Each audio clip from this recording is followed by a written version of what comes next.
Paul Dwyer, a United States Marine Corps radio operator during the Vietnam War, recounted how his instructor wrote the number 5 on a chalkboard and then told the room that it represented their life expectancy in seconds. 5 seconds. And that number wasn't some outrageous scare tactic. During the Vietnam War, the odds were tremendously stacked against radio operations, and that 5-second life expectancy was, for some, a grim reality. In all fairness, that number was on the more extreme side of estimates. The life expectancy of a radio operator in the Vietnam War ranged between 5 to 6 seconds and all the way up to a slightly more optimistic 30 seconds, depending on your source. If you look at all of the things the radio operators were tasked with, it becomes abundantly clear why commo guys weren't expected to last long. First of all, let's talk about the overall weight of the gear radio operators were expected to carry into battle.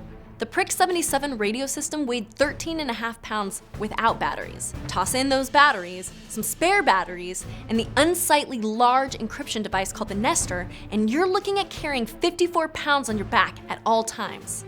Now add your weapon system onto that and try to keep up as you fight alongside your unencumbered brethren. It took a lot of getting used to, but they managed. If the weight wasn't problem enough, next comes the antenna. They weren't too heavy, but they were extremely uncomfortable to use and would often give radio operators positions away to the enemy. The 3-foot version was easier on the radio operator, but it wouldn't work in thick jungles. For that environment, the radio operator needed a 10-foot whip antenna to stick out of their back, which was a great way to draw unwanted attention. To make matters worse, it was difficult to control the volume on those radios since the dial was on the wearer's back. Radio chatter could give their position away too. The Viet Cong knew what it meant to take out a guy with a giant 10-foot antenna sticking out of his back. It was literally like painting a bullseye on them. Taking out the radio operator effectively meant the enemy could avoid dealing with air support. Additionally, it was well known that a radio operator's place in the marching order was at the heels of the officer in charge, 2 high priority targets in one spot. And it wasn't just the bullets that radio operators had to watch out for. The large antenna also acted as a targeting point for mortars and other explosives. All they had to do was aim for the antenna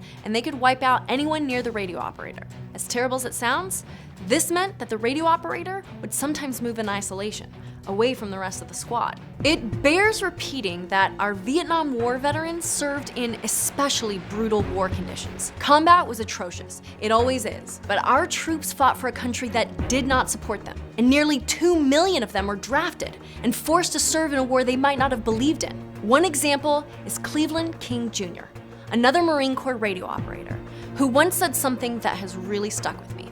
Sometimes you have no choice when you're 1 foot away from where another Marine is killed. We had no choice but to be born in the United States in a certain time, and then end up in the Marine Corps and in North Vietnam. You have no choice of where you're standing when the bullet comes by, but you can fulfill what's happening to you with a noble heart. King took command when his platoon commander and platoon sergeant were wounded on March 1st, 1969. He directed his fellow Marines toward a hilltop landing zone to medevac casualties, ran into the open landing zone to release a smoke grenade that marked the area for the helo pilots. But as he did so, he took mortar fire. He continued to radio the helicopter pilots in as they evacuated Marine casualties. For his actions that day, he received the Silver Star and a Purple Heart, and he was one of the lucky ones. It's unclear exactly how many radio operators lost their lives during the Vietnam War. While many radio operators were fulfilling their MOS, others just had a radio strapped to them in times of need. One thing is for certain though, being a radio operator back in the Vietnam War puts you among the most badass troops the military has to offer. And to every Vietnam War veteran out there, I offer my solemn gratitude and respect.